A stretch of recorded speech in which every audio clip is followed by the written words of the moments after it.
You too nice. You too nice. How many of us have heard that over our lifetime of you're too nice?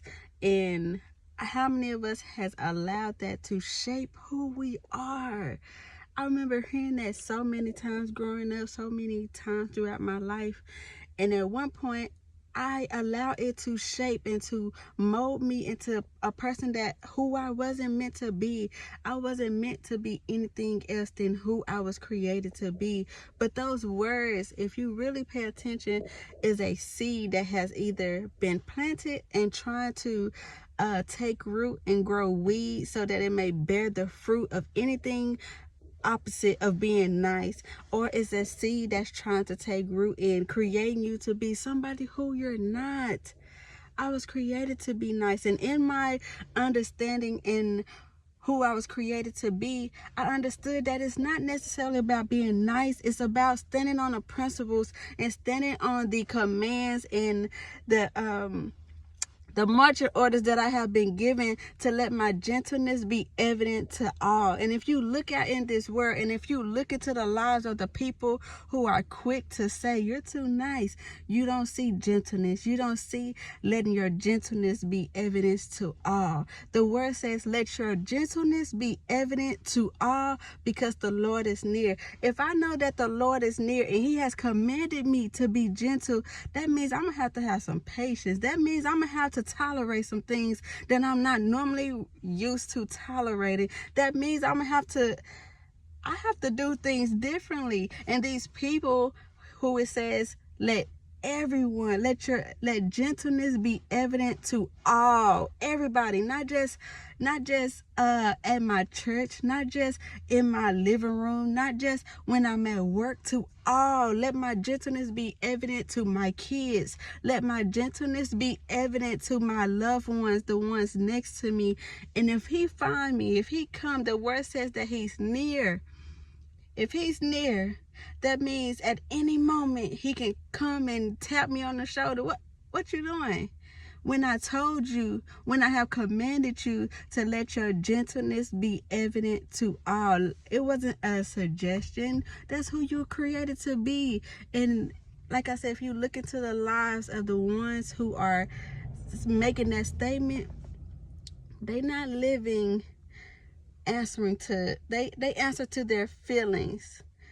Their feelings is the Lord of their lives, where if you do something to make me mad, I'm going to act on it. That's how they live their lives, that they're going to react. And growing to who I am today, I have understood that niceness that they're saying, they're trying to plant the seed of you're too nice. But the real reality is, the truth is that we are to be meekful. We are to be pure in heart. We are to be gentle. We are called and created to be gentle and to be meek, have meekness, a meekness about us, where we tolerate things that other people won't tolerate, because that's who we was created to be. But those seeds that they're planting is trying to create us to be a person who, oh, if that was me, I wouldn't do that. It's not you. That's exactly why he has me in this position, because of course you wouldn't do that. So he created me to do it, to be the person that'll tolerate some things. But like I said, we were created to be meekful and to have a loving and pure heart, and to show gentleness to all. Gentleness to all. And like I said, growing into the person, by the grace of God, that I have understood so far up until today, the power is in not proving. It's not proving that in reality, I'm really someone that you don't want to play with, that I'm not to be toyed with in reality. But the power is in not having to prove that. I don't have to prove to you that I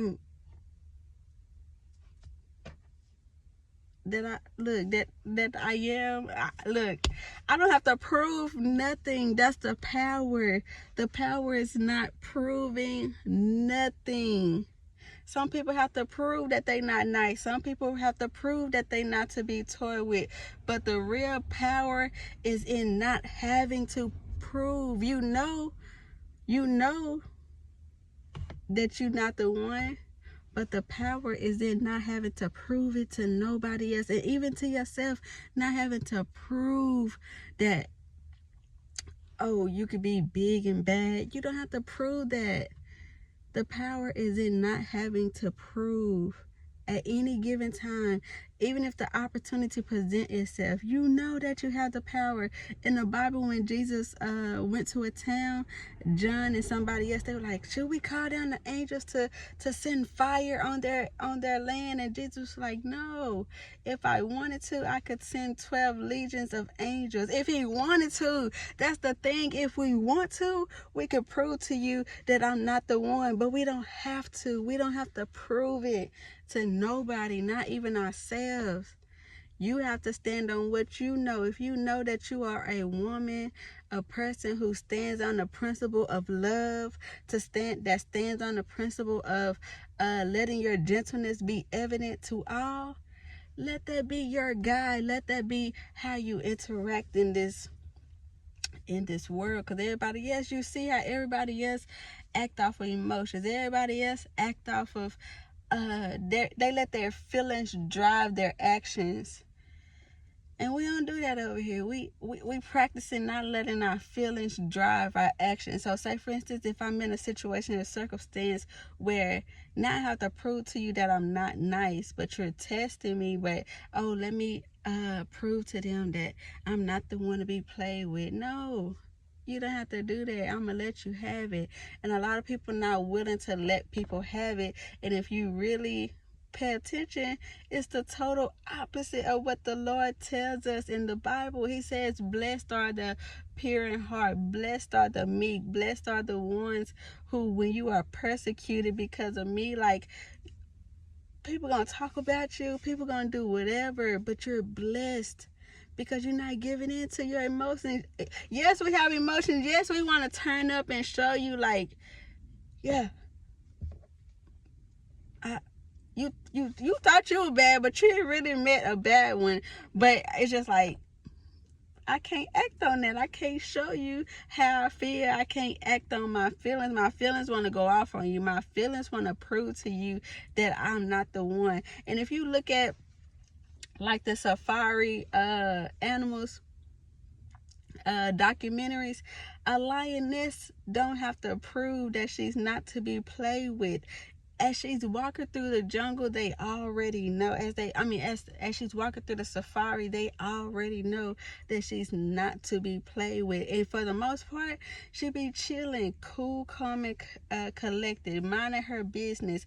I watched one documentary where a deer walked right past her, and I guess the deer was looking like, you ain't gonna chase me. And they said she didn't chase the deer because she had already eaten. So she's not.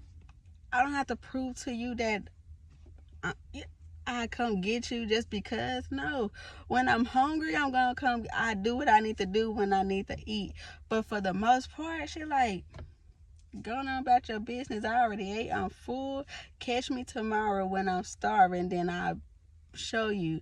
But I'm like, yeah, the whole point was, don't mind what they saying. Think about that is a seed that has been planted, a seed of weeds that's been planted, that's trying to be planted in your life, so that you may bear the fruit of everything opposite of being kind, of being love, of being gentle, of being everything opposite of being who you was created to be. And like I said, I've been hearing that all my life, you too nice. And back then I didn't know that. I'm thinking, oh, I'm too nice, I need to be mean. Then I need to show these folks, like, don't play with me, don't take my kindness for weakness. And then I lived a life in a time frame where I'm like, oh, I gotta show you, you're not about to disrespect me. And then I noticed even this year I was tested with, somebody trying to, they always gonna try to play you. They always gonna try to test you. And I'm just like, Lord, get these folks, because I be minding my business. I leave folks alone. I don't bother nobody. I don't start nothing. And I just always been like that. But then once you start trying to play with me, then I have to show you. I honestly don't fear. And then I think because you're quiet that you're fearful. No, I'm fearful how I'm going to go off on you. I'm fearful of how I'm going to react once you keep pushing my buttons. That's the only thing. But in reality, it's like, Lord, I only fear God. I fear him rolling up on me and my gentleness not being evident to all. So even in that moment when I was tested, I was just like, I had to calm down. But in reality, I didn't react. I was like, Lord, get these folks, because, Lord, I need you to get them, because it just be funny how they think because you don't say nothing. And I just think it's funny because, like, if you only knew, look, it's funny. But anyway, stop letting these folks plant seeds in your mind and in your heart that you're supposed to be anything else than who you was created to be. Keep your pure heart. Keep your nice. If they call it nice, it's not really called nice. It's called being meek, having meekness. And if you look into the lives of the ones around you, of whoever trying to plant that seed in your heart and mind, they don't bear the fruit of kindness and gentleness and patience. And if you really look into their lives, you will see that they bear the fruit of acting off of their emotions. Responding, their emotions is the Lord of their life. If their emotions say, oh no, you have to feel me, they gonna let you feel them. If their emotions say, I'm mad, they gonna answer to being mad. I learned, I don't know when or where I got it from, but the Lord is what you answer to. If you answer to fear, if you react in fear, then that's who your Lord is. But when you answer to the Lord who says, do not fear, for I am with you, for I am your Lord, your God, fear not. He's telling me, fear not, like, you gonna answer to fear or you gonna answer to me? That's when you start to realize who is ruling these folks' lives and your life of your own. Because I had to realize that, oh, I can answer to anger, or I can answer to let your gentleness be evident to all. I'm gonna answer to let your gentleness be evident to all, because that's who I serve. I serve the one who's behind these words. And what's behind anger? Your emotions. So we have to get into a point where we no longer serving our emotions and giving in to how we feel whenever we feel it, and give in to the word of God, the one who leads us and guides us in all truth. So yeah, I want to encourage you to hold on to what you got. Hold on to your love. Hold on to your gentleness and your kindness and your meekness. Because if you go read Matthew 5, it's going to read off every characteristic of the person who shall see the face of the Lord and who shall enter the gates of heaven. And you would notice that anger and frustration and bitterness and none of that other stuff that people is trying to pour into us who they call nice. You're too nice. No. So yeah, go read Matthew 5 today. And just be grateful and thank God that he has created you to be a person where you on your way if you keep holding on to his unchanging hand and allowing the Holy Spirit of truth to guide you on this path called life. Like, keep holding on. I'm encouraging both of us, because I was like, I remember back in the day when I used to hear that, I used to let that try to shape who I am. So now I'm like, oh, I'm supposed to be nice. Like, let me be me. Let me start treating these folks how they want to be treated, how they treat me. Let me start treating everybody mean. Like, I really started letting that shape my life, and then I had to unlearn that. I had to unlearn. The Bible tells us to be transformed by the renewing of your mind. My mind had to be renewed. So I just want to encourage you today